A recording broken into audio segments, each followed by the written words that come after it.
Mr. Barrett, we never received our payment last night. What do you mean? You're making a mistake. The money never made it to the drop site. I need my money. As soon as possible. Sick of this. Cleaning up blood? Me too. Guys, there's a suitcase in the chimney. We found $2 million in cash, but we opened Pandora's box. Give me the case. I don't get paid enough for this. Who's your boss? Charlie, no, I'll cheat him. What now? You find out who the money belongs to. We go there, we kill them, we check the money. Now we're gonna work. Who are these people? Dip 'em. Who's your boss? Bring me the money right here, right now. What is that? Duck. There's no going home now. Who sold us out? I sold no one out. Everyone sees what you appear to be. Few experience what you really are. Things are about to get so much worse.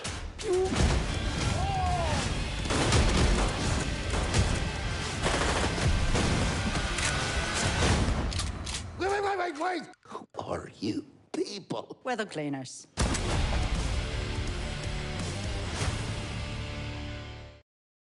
Ladies and gentlemen, boys and girls, children of all ages, we are so excited to have with us today the wonderfully talented actress and sometimes producer of things, Ekaterina Baker, and she's here joining us for her new project, The Cleanup Crew, which comes out next week, August 20th. Ekaterina, say hello to everybody. Hi, everybody. All right, Ekaterina. Now, what can you start by telling us about The Cleanup Crew? Where do I begin? Well, it's a fun film. It's quite dynamic. It's quite funny, and I really enjoyed working on it. And I think essentially it's about humanity, friendship, and people. I love it. And you're working here this time around with a great cast, including the lovely and talented Antonio Banderas. Can you talk about working with Antonio? It was obviously incredible. I felt very honored to work with him. I've admired him ever since Zorro came out. He was amazing to work with. He's a master. I was just trying to watch him. I'm like, what is he doing? What is his process? Learn as much as I can. Yeah, he was very easy to work with, incredibly inspiring. I absolutely loved his character and the choices that he made. I found it was very interesting, and yeah, lots to learn from. I love that because everything I've ever heard about him is that he's a joy to work with and just an overall very nice man. And that's all we want out of the people we have to work with, is them to be nice humans and to do their job well. And so, that's great that you got that out of that. Now, this film centers on a briefcase. It's a briefcase full of money movie. Oh, I can't disclose that. We don't know what's inside. I can't. We don't know why it's there, how it's there, how it got there, but somebody wants it back. I won't say who or why, but someone wants it back for some various reasons. What is it like to take on something like this, where it's like there's a MacGuffin or a object and you have to get it back? And how do you get in the character space of becoming a character like your character Megan? Well, I think characters are what characters do and what they say, probably like humans. I think for me, playing Megan in the film, I found her incredibly interesting because she was this juxtaposition of, being this very nice girlfriend and wanting a family and things like that. So quite traditional. On the other hand, when she finds that suitcase, she's like, oh, maybe we should keep it. So yeah, I think I've enjoyed playing with what she thought, what she did, what she said, and how she went around dealing with like she's a human that was put in, like an ordinary human that was put in this extraordinary circumstance, and how would she deal with it? Because I think every single one of us would deal with it very differently. So Honestly, I think you're right there. I would deal with it myself by just never revealing that I had anything and then hiding in a tropical island somewhere. So yeah, I get that, and I get why you would do that. Whenever I get a chance to meet somebody for the first time, and this is the first time I've ever gotten to talk to you, I always like to ask them two very important questions, and I think help us get to know them better. And the first one is very easy.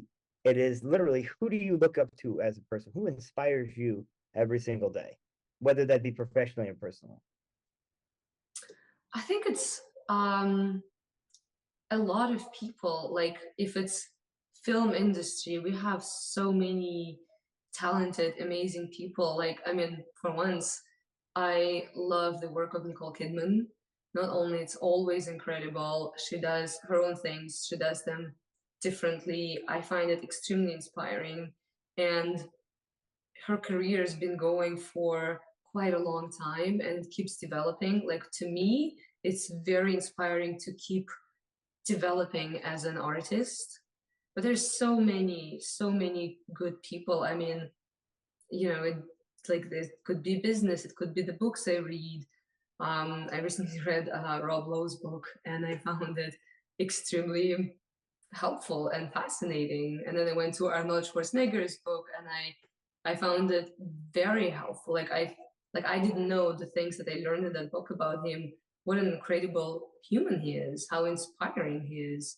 I think we have a lot of people in our world to look up to. My list probably consists of, I don't know, 200. I love that. See, what I love about that answer is it really gets us insight into who you are as a person, more than just an actress. Because at the end of the day, you are an actress. It's what you do. But you're still a human being, and I like to get to know a little bit more about the human side of you. And that's a great question. The other question, which speaks more to you as an actress and movie fan, is probably the hardest question I'm going to ask you today. If you had to watch two movies for the rest of your life, what two would you pick and why? Oh, that's a good question. I would definitely watch A Star is Born, one of my favorite films. I cry every time I watch it. Which I just version? Which version? Because there's four uh, versions. this for the latest one with Bradley Cooper.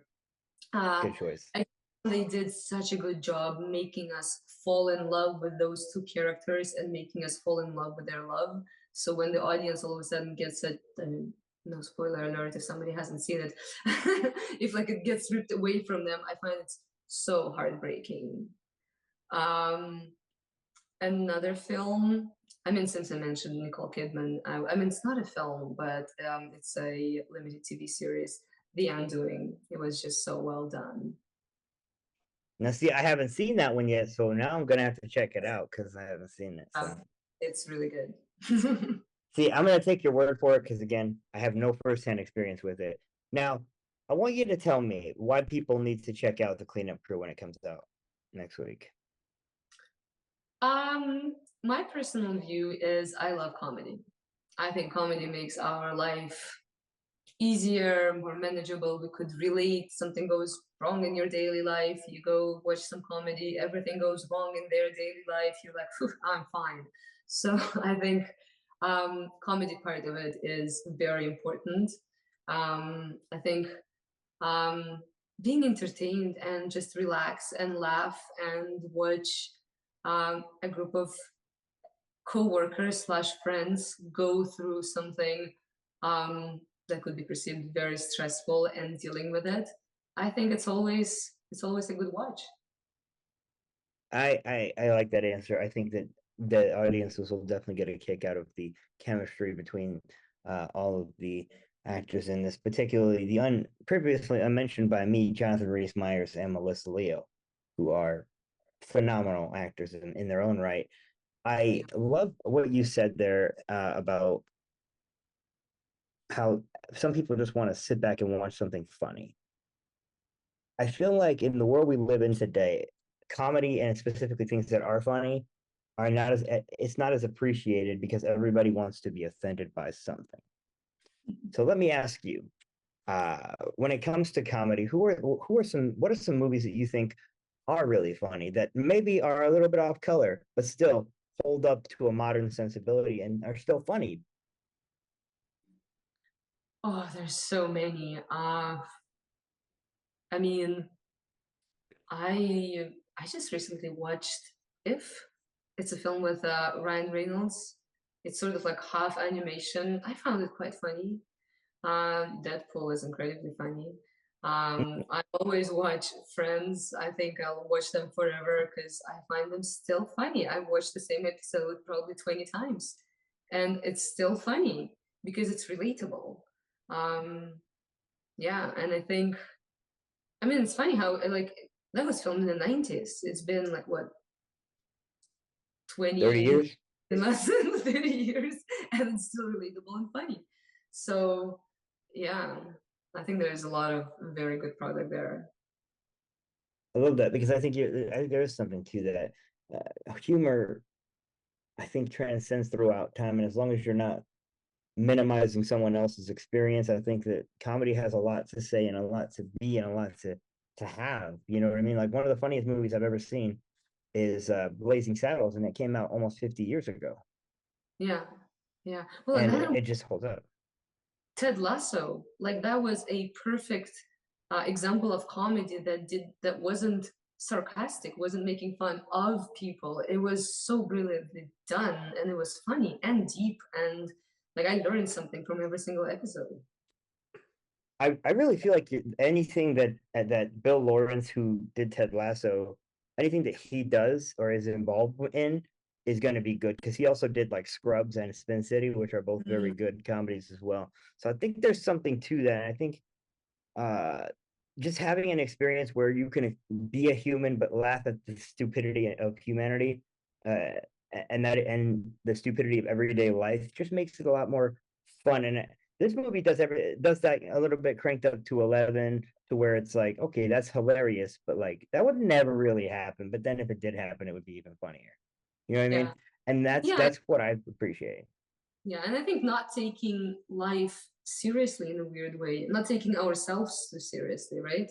Like I think it's easy to get wrapped up in all the problems, but at the end of the day, most of our problems in our fortunate part of the world is not as bad. Yeah, yeah. Again, you're completely right. I think that when we look at our situations, we need to realize that we're not living the worst life. We have what's called first world problems. You know what I mean? So, I mean, hey, our coffee spilt in the car this morning. Well, at least we had a car that could get us to work, or at least we're still alive and waking up and not having to hide from some Yeah. various bad thing that's about to happen to us. So I like the way that you put that, guys. I know I have like 8 or 9 more minutes, but I like to keep things very easy and very clean. I think everybody should check this movie out next week when it comes out. It's coming out on streaming? Is that right? Yes. Yes. Where is it going to be streaming? Do you happen to know, Ekaterina? I believe it's Amazon Prime. Even better. So yeah, it's coming out video on demand next week. So you can purchase it next week. You should check it out August 20th, The Cleanup Crew with Jonathan Rhys Meyers, Melissa Leo, Antonio Banderas, and of course, Ekaterina Baker, who I've had the pleasure of speaking with today. Is there anything else you want to leave us with before I let you go? No, thank you for having me, and it was awesome meeting you, and I hope everybody enjoys the Oh, film. trust me, it's been my pleasure. I really loved having you on today. I'm very excited for people to check out the movie because I think it's quite funny and I think it's very good. And Mitch has never steered me wrong as far as recommending movies that are quite funny and quite good. So you have a great rest of your day. You guys enjoy.